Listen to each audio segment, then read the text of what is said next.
जय श्री कृष्णा। राधे राधे। श्रोताओं, आप सभी को जितिया पर्व की हार्दिक शुभकामनाएं। श्रोताओं, इस दिन भगवान श्री गणेश, माता पार्वती और शिव जी की पूजा की जाती है और इस व्रत की कथा सुनी जाती है। शिव जी की पूजा प्रदोष काल में करनी चाहिए। व्रत का पारण दूसरे दिन अष्टमी तिथि की समाप्ति के पश्चात किया जाता है। जितिया व्रत की 3 कहानियाँ हैं। अपनी परंपरा के अनुसार जो कथा आपके यहाँ पढ़ी जाती है, आप उसे पढ़ सकते हैं या सुन सकते हैं। इसमें पहली कहानी सियारन वाली है, दूसरी कहानी जीमूतवाहन राजा और तीसरी कहानी भगवान श्री कृष्ण से जुड़ी हुई है। आइए अब सुनते हैं पहली कहानी। चील तथा सियारों की कथा। जीवित पुत्रिका व्रत में चील सियारों की कथा भी सुनी जाती है। एक वन में सेमर के पेड़ पर एक चील रहती थी। पास की झाड़ी में एक सियारन भी रहती थी। दोनों में खूब बनती थी। चील जो भी कुछ खाने को लेकर आती, उसमें से सियारन के लिए जरूर हिस्सा रखती। सियारन भी चील का ऐसे ही ध्यान रखती थी। इस तरह दोनों के जीवन आनंद से कट रहे थे। एक बार वन के पास गांव में औरतें जितिया के पूजन की तैयारी कर रही थी। चील ने उसे बड़े ध्यान से देखा और अपनी सखी सियारन को भी बताया। फिर चील सियारों ने तय किया कि वे भी ये व्रत करेंगी। सियारों और चील ने जितिया का व्रत रखा। बड़ी निष्ठा और लगन से दोनों दिन भर भूखे प्यासे मंगल कामना करते रहे। मगर रात होते ही सियारन को भूख प्यास सताने लगी। जब बर्दाश्त न हुआ तो जंगल में जाके उसने मांस और हड्डी पेट भरकर खाया। चील ने हड्डी चबाने के कड़कड़ की आवाज़ सुनी तो पूछा कि यह कैसी आवाज़ है। सियारन ने कह दिया, बहन, भूख के मारे पेट गुड़गुड़ा रहा था, यह उसी की आवाज़ है। मगर चील को पता चल गया। उसने सियारन को खूब डांट लगाई कि जब तुझसे व्रत नहीं हो सकता तो संकल्प ही क्यों लिया था। सियारन को बहुत लाज आई और उसका व्रत अब भंग हो चुका था। चील रात भर भूखे प्यासे रहकर व्रत को पूरा कर रही थी। अगले जन्म में दोनों मनुष्य रूप में राजकुमारी बनकर सगी बहनें बनी। सियारन बड़ी बहन हुई और उसकी शादी एक राजकुमार से हुई। चील छोटी बहन हुई, उसकी शादी उसी राज्य के मंत्री पुत्र से हुई। बाद में दोनों राजा और मंत्री बने। सियारन रानी के जो भी बच्चे होते वे मर जाते, जबकि चील के बच्चे स्वस्थ और हट्टे कट्टे रहते। इससे उसे जलन होती थी और उसने उनका सर कटवाकर डब्बे में बंद करा दिया। पर वह शीश मिठाई बन जाती और बच्चों का बाल भी बाका न होता। बार बार उसने अपनी बहन के बच्चों और उसके पति को मारने का भी प्रयास किया, पर वह सफल न हुई। आखिरकार देव योग से उसे भूल का आभास हुआ। उसने क्षमा मांगी और बहन के बताने पर जीवित पुत्रिका व्रत विधि विधान से किया तो उसके पुत्र भी जीवित रहे।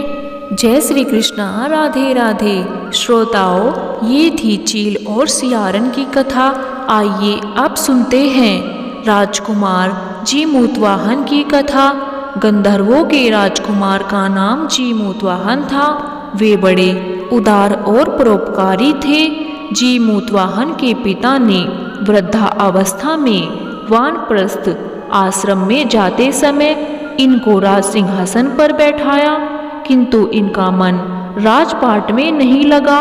वह राज्य का भार अपने भाइयों पर छोड़कर स्वयं वन में पिता की सेवा करने के लिए चले गए। वन में ही जीमूतवाहन को मलयवती नामक राजकन्या से भेंट हुई और दोनों में प्रेम हो गया। एक दिन जब वन में भ्रमण करते हुए जीमूतवाहन काफी आगे चले गए, तब उन्हें एक वृद्धा विलाप करते हुए दिखी। पूछने पर वृद्धा ने रोते हुए बताया, मैं नागवंश की स्त्री हूँ, मुझे एक ही पुत्र है। पक्षीराज गरुड़ के कोप से मुक्ति दिलाने के लिए नागों ने यह व्यवस्था की है। वे गरुड़ को प्रतिदिन भक्षण हेतु एक युवा नाग सौंपते हैं। आज मेरे पुत्र शंखचूड़ की बलि का दिन है। आज मेरे पुत्र के जीवन पर संकट है और थोड़ी ही देर बाद मैं पुत्रविहीन हो जाऊंगी। एक स्त्री के लिए इससे बड़ा दुख क्या होगा कि उसके जीते जी उसका पुत्र न रहे। जीमूतवाहन को यह सुनकर बड़ा दुख हुआ। उन्होंने उस वृद्धा को आश्वासन देते हुए कहा, तुम डरो मत, मैं तुम्हारे पुत्र की प्राणों की रक्षा करूंगा। आज उसके स्थान पर स्वयं मैं अपने आप को उसके लाल कपड़े में ढककर वध्यशिला पर लेटूंगा ताकि गरुड़ मुझे खा जाए, पर तुम्हारा पुत्र बच जाए। इतना कहकर जीमूतवाहन ने शंखचूड़ के हाथ से लाल कपड़ा ले लिया और वे उसे लपेटकर गरुड़ को बलि देने के लिए चुनी गई वध्यशिला पर लेट गए। नियत समय पर गरुड़ बड़े वेग से आए और वे लाल कपड़े में ढके जीमूतवाहन को पंजे में दबोचकर पहाड़ के शिखर पर जा बैठे। गरुड़ ने अपनी कठोर चोंच का प्रहार किया और जीमूतवाहन के शरीर से मांस का बड़ा हिस्सा नोच लिया। इसकी पीड़ा से जीमूतवाहन की आंखों से आंसू बहने लगे और वह दर्द से रोने लगे। अपने पंजे में जकड़े प्राणी की आंखों से आंसू और मुंह से रोने की आवाज सुनकर गरुड़ बड़े आश्चर्य में पड़ गए, क्योंकि ऐसा तो पहले कभी न हुआ था। उन्होंने जीमूतवाहन से उनका परिचय पूछा।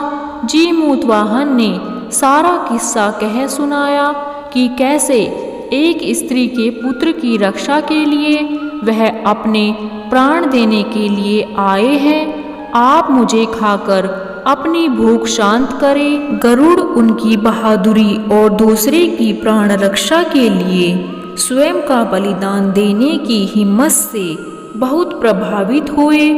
उन्हें स्वयं पर पछतावा होने लगा। वह सोचने लगे कि यह एक मनुष्य है जो दूसरे की पुत्र की रक्षा के लिए स्वयं की बलि दे रहा है, और मैं एक जीव हूँ जो देवों के संरक्षण में हूँ, किंतु दूसरों की संतान की बलि ले रहा हूँ। उन्होंने जीमूतवाहन को मुक्त कर दिया। गरुड़ ने कहा, हे उत्तम मनुष्य, मैं तुम्हारी भावना और त्याग से बहुत प्रसन्न हूँ। मैंने तुम्हारे शरीर पर जो घाव किए हैं उसे ठीक कर देता हूँ। तुम अपनी प्रसन्नता के लिए मुझसे कोई वरदान मांग लो। राजा जीमूतवाहन ने कहा कि हे पक्षीराज, आप तो सर्व समर्थ हैं। यदि आप प्रसन्न हैं और वरदान देना चाहते हैं तो आप सर्पों को अपना आहार बनाना छोड़ दें। आपने अब तक जितने भी प्राण लिए हैं उन्हें जीवन प्रदान करें। गरुड़ ने सबको जीवन दान दे दिया और नागों की बलि न लेने का वरदान भी दिया। इस प्रकार जीमूतवाहन के साहस से नाग जाति की रक्षा हुई। गरुड़ ने कहा, तुम्हारी जैसी इच्छा वैसा ही होगा। हे राजा, जो स्त्री तुम्हारे इस बलिदान की कथा सुनेगी और विधि पूर्वक व्रत का पालन करेगी, उसकी संतान मृत्यु के मुख से बाहर निकल आएगी। तब से ही पुत्र की रक्षा हेतु जीमूतवाहन की पूजा की प्रथा शुरू हो गई। यह कथा कैलाश पर्वत पर भगवान शंकर ने माता पार्वती को सुनाई थी। जीवित पुत्रिका के दिन भगवान श्री गणेश, माता पार्वती और शिव जी की पूजा और जितिया व्रत की कथा सुननी अथवा पढ़नी चाहिए। आइए अब सुनते हैं तीसरी कथा, भगवान श्री कृष्ण की कथा। यह कथा महाभारत काल से जुड़ी हुई है। महाभारत युद्ध के बाद अपने पिता की मृत्यु के बाद अश्वत्थामा बहुत ही नाराज था और उसके अंदर बदले की आग तीव्र थी, जिस कारण उसने पांडवों के शिविर में घुसकर सोते हुए 5 लोगों को पांडव समझकर मार डाला था। लेकिन वे सभी द्रौपदी की 5 संतानें थी। उसके इस अपराध के कारण उसे अर्जुन ने बंदी बना लिया था और उसकी दिव्य मणि छीन ली थी, जिसके फलस्वरूप अश्वत्थामा ने उत्तरा की अजन्मी संतान को गर्भ में मारने के लिए ब्रह्मास्त्र का उपयोग किया, जिसे निष्फल करना नामुमकिन था। उत्तरा की संतान का जन्म लेना भी आवश्यक था, जिस कारण भगवान श्री कृष्ण ने अपने सभी पुण्यों का फल उत्तरा की अजन्मी संतान को देकर उसको गर्भ में ही पुनर्जीवित किया। गर्भ में मरकर जीवित होने के कारण उसका नाम जीवित पुत्रिका पड़ा और आगे जाकर यही राजा परीक्षित बना। तब से ही इस व्रत को किया जाता है। जय श्री कृष्णा, राधे राधे। श्रोताओं, आप सभी को ये 3 कथाएं कैसी लगी, कृपया हमें कमेंट बॉक्स में ज़रूर बताइए। अगर आपको हमारे चैनल की कथाएं पसंद आई हैं तो हमारे चैनल को सब्सक्राइब करें और अपने प्रिय परिवारजनों के साथ ज़रूर शेयर करें। श्रोताओं, कहानी सुनने वाले का भी भला और कहानी कहने वाले का भी भला। जय श्री कृष्णा, राधे राधे।